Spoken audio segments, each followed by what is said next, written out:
La situation à Rafah, par exemple, est extrêmement préoccupante. Il y avait plus de 1,5 million de personnes réfugiées à Rafah avant l'offensive.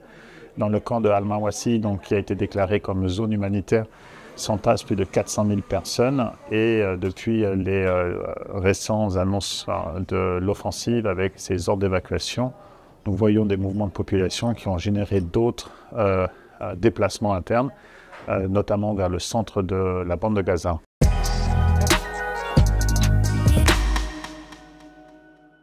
La situation à Gaza ne s'améliore pas. Les derniers événements à Rafah compliquent encore plus la réponse humanitaire. Les points de passage en Égypte sont fermés. Le point de passage de Kalem Shalom du côté israélien est extrêmement limité.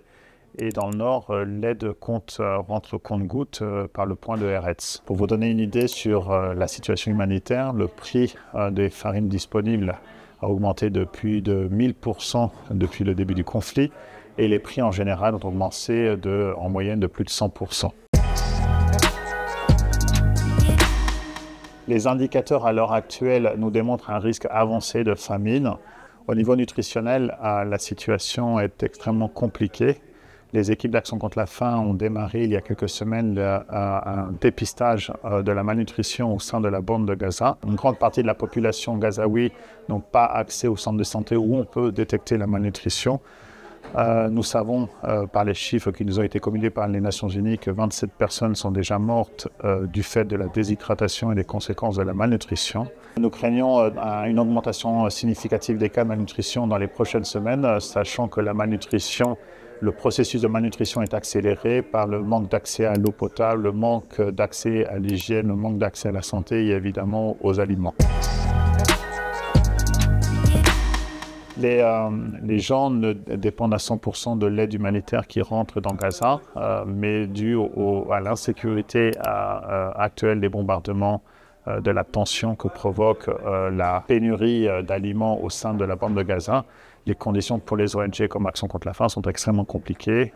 L'organisation de l'assistance aussi dépend des conditions sécuritaires sur le moment. Nous n'avons pas la capacité de mener des distributions à grande échelle et nous nous limitons à des petites distributions dans le temps afin de protéger les populations qui vont venir récupérer l'aide, mais aussi pour nos équipes. Suite à l'offensive menée par l'armée israélienne dans le sud de la bande de Gaza à Rafah, nous avons été obligés de redéménager encore une fois toutes nos équipes dans le centre de Gaza. La situation en Cisjordanie est aussi extrêmement critique. Après le 7 octobre, une décision notamment du gouvernement israélien de restreindre le mouvement des populations a une conséquence directe sur la sécurité alimentaire des populations. Nous avons vu aussi une augmentation de la violence des colons vis-à-vis des populations palestiniennes. Beaucoup de Palestiniens nous racontent qu'une grande partie de leur récolte, ça va de la moitié à la récolte entière, ont été complètement détruites par ces colons et qu'ils ont dû adopter des mécanismes d'adaptation tels que rationaliser la nourriture en privilégiant la nourriture pour leurs enfants.